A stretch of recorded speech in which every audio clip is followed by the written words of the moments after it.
All right, so over about the last 6 months, you've seen us do a lot of projects. We have worked all over this house. But if you've ever moved, you know, just like us, there's always that one room that gets neglected. For us, it's been the master bedroom. So take a look. Yeah, this is it in all of its glory. We've still got tan, orange walls, I don't know.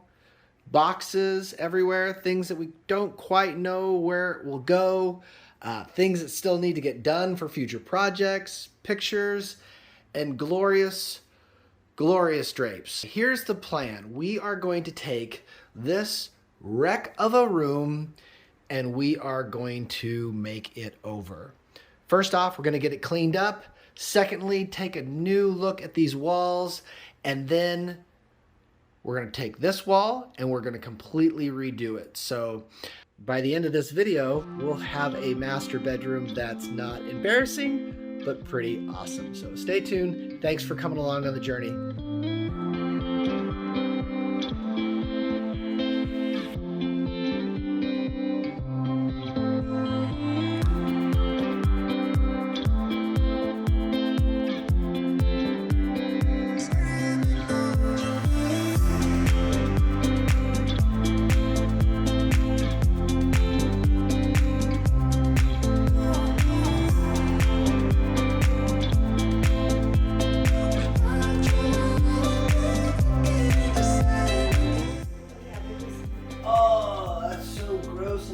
Don't put it on the bed. I'm not putting it on the bed. This is just going away. Well, we should keep the... I get it, but I'm not doing that right here. This is going to another location. It's outside. South.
The next day.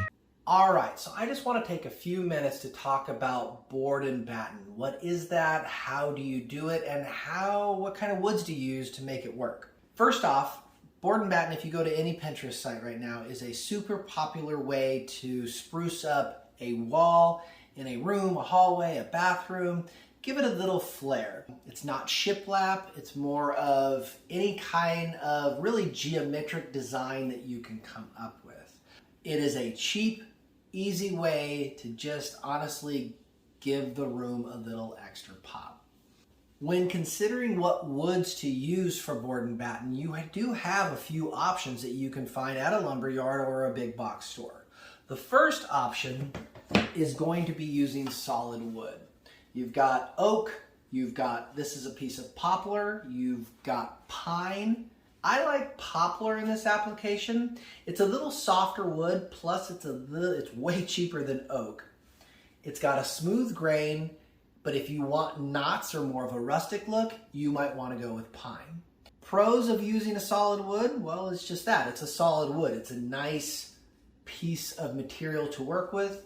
Plus, the edges, it's already a finished look. So there's a lot less maintenance that goes into actually making it look good. Cons of using a hardwood, it's more expensive. You're gonna spend a lot more money to use poplar when you would some type of engineered material. Speaking of engineered materials, Your other option to use could be MDF. It's basically a fiber board. You can kind of see right here. MDF is another popular choice used by a lot of people. Why? Pros, again, it's a nice finished look. It takes paint really, really well. And especially if you want good crisp lines, you'll see people use this as a go-to. Some of the negatives of using MDF, one, it's super heavy. So to actually work with it is a lot more awkward. Two, I hate how this cuts. I hate using MDF on my saw. It dulls blades like nobody's business. And three, this absorbs water really, really well. So hopefully water is never an issue in your house. But if you do get water on something like this, it will suck it up like a sponge compared to other types of materials that you could use. The last option that you could go with is basically plywood. And this is actually what I'm going to go with in this application. Pros of plywood. One, it's structurally sound. It is actually sandwiched together pieces of wood that are glued together and pressed, which means as far as bending or warping, you're not going to get this like you possibly could with using real wood. The other pro, it's lighter than MDF, it's a lot easier to work with, and it's a lot easier on your tools to use. So, huge perks for plywood. Some of the negatives, one, and the biggest negative and why people don't use plywood, is the laminated edge here. So you can see every layer of lamination. If you're going to paint your plywood white, because a lot of people will do the two colors, a dark color and then their board and batten will actually be white. That may be a big consideration for you because it's going to take a lot of layers of paint to cover that up. Or you might want to use a really thicker paint like a Kills to really get that covered up. So that could be a big negative. I am doing one color, it is a dark color and it is a thick paint, so I'm not too worried about this. Plus, instead of 3/4 inch where you get that much more material, I've actually decided to go with a 1/2 inch plywood. In my application, I've decided plywood is the way to go. A 4x8 sheet of this stuff, 1/2 inch Baltic birch plywood, runs between $50 and $60 depending on your location. It's a little more if you go up to a 3/4 inch plywood. But I am able to do all of this in the design that I chose with one board. So technically, I'm putting up all this board and batting for about $55. Not too shabby. Couple final thoughts as you're getting ready to do your install. One is, do you have crown molding and do you have baseboards? We do have baseboards and they are the taller baseboards. We are deciding to keep those baseboards in place. If you have shorter baseboards or that's just something that you don't want to make a transition into, you may want to consider just removing the baseboards completely. It's not a hard thing to do. The other part is crown molding. Crown molding looks beautiful and it's a pain in the you-know-what to take down. So again, transitioning up on the crown is going to be pretty important. And again, depending on what color you want your board or batten, you may want to consider that as well. Anyway, those are just a few thoughts on things you should consider as you come up with your final design. Again, there's no wrong way to do your design. It really comes down to what you think looks good. Do you want it diagonal? Do you want it up and down? Do you want squares? Do you want rectangles? You can do whatever you want. So just wanted to make sure you knew all the differences so you can make an educated choice if you decide to do this in your own house. So anyway, enough talking. Let's get back to actually putting this stuff up on the wall. I made an old man. I said, tell me your story.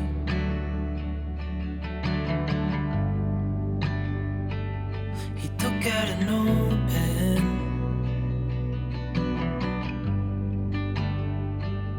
and wrote something for me.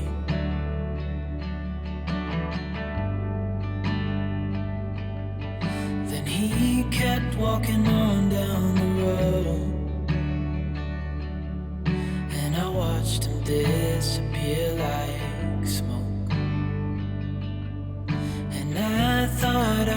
seen a ghost. Then I looked down at what he wrote. It said, son, when you grow up you'll be fine. I know you've got questions on your mind. Life is gonna happen one way or the other, whether you like it or not. Stop looking for the answers and you'll find what you've got.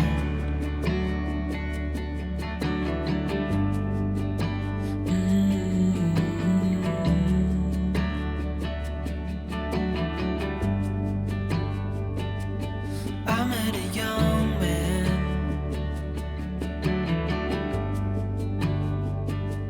searching for glory.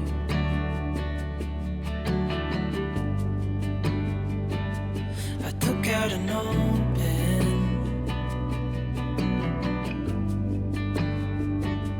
and wrote in my story.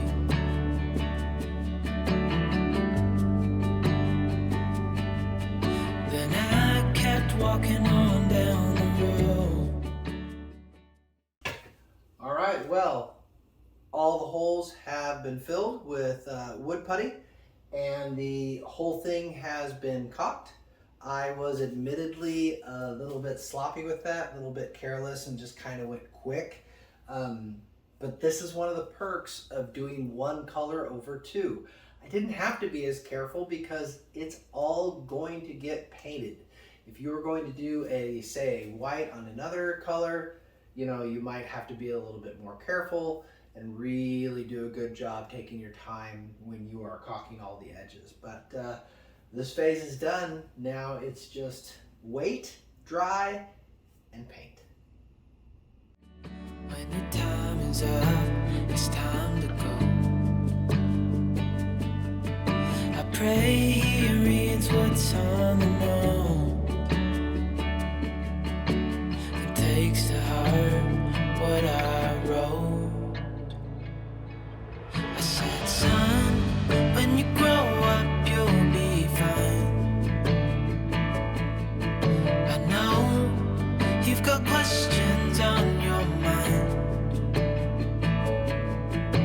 Life is gonna happen one way or the other, whether you like it or not. Stop looking for the answers and you'll find what you've got. When you grow up, you'll be fine. I know you've got questions on your mind. Life is gonna happen one way or the other, whether you like it or not. Stop looking for the answers and you'll find what you've got.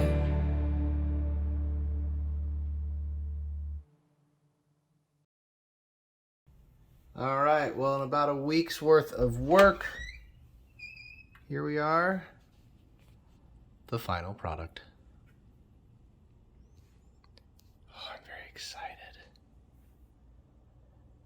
Hung the TV up. Yes, there's a cord there. There are a few finishing touches that still need to take place. I'll get that cord straightened away, but we've got new window treatments, new blinds with a bay window hanger. You remember before we had some lovely gold something or other valances. They were something.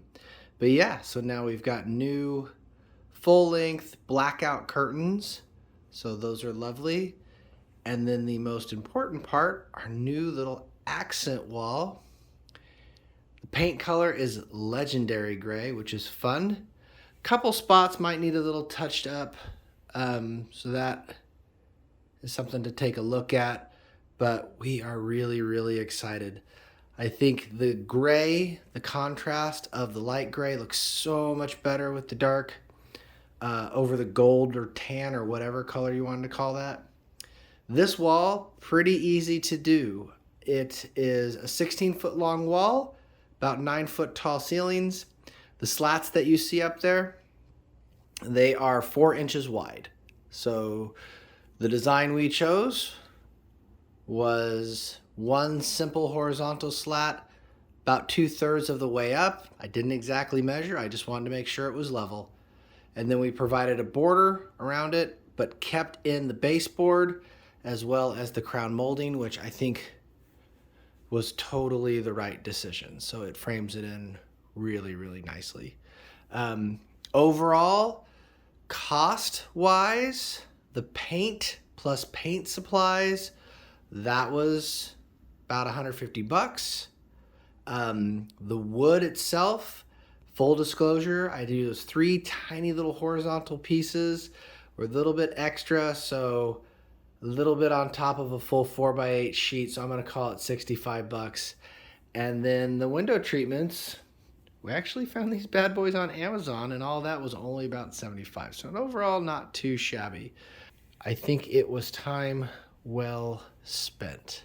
If you're interested in doing board and batten, in case you're wondering what tools we used, the 2 biggest tools that you're gonna need as far as power tools are gonna go, I did buy this all in one sheet, so that meant I needed a table saw to cut everything down to rip my wood. You can buy them already in pre-cut strips. It's gonna cost you a little bit more money, but that is an option. The other thing we needed was a compressor, a little pancake compressor, any type of air compressor would work, and a finish nailer, both of which in the world of tools go, they're actually pretty cheap, or you can try and borrow one from somebody. Other than those power tools, just having a level was super handy. Definitely tools for painting, and then just a tape measure, a little bit of math, and a little bit of elbow grease, and then you can take care of it and have your finished product. Thank you so much for coming along on this one. Really, really excited for this final result. Hopes it inspires you to maybe add an accent wall in your bedroom or an area. Again, very popular right now, but super happy and just excited that you guys could come along with this one, and we'll see you on the next one.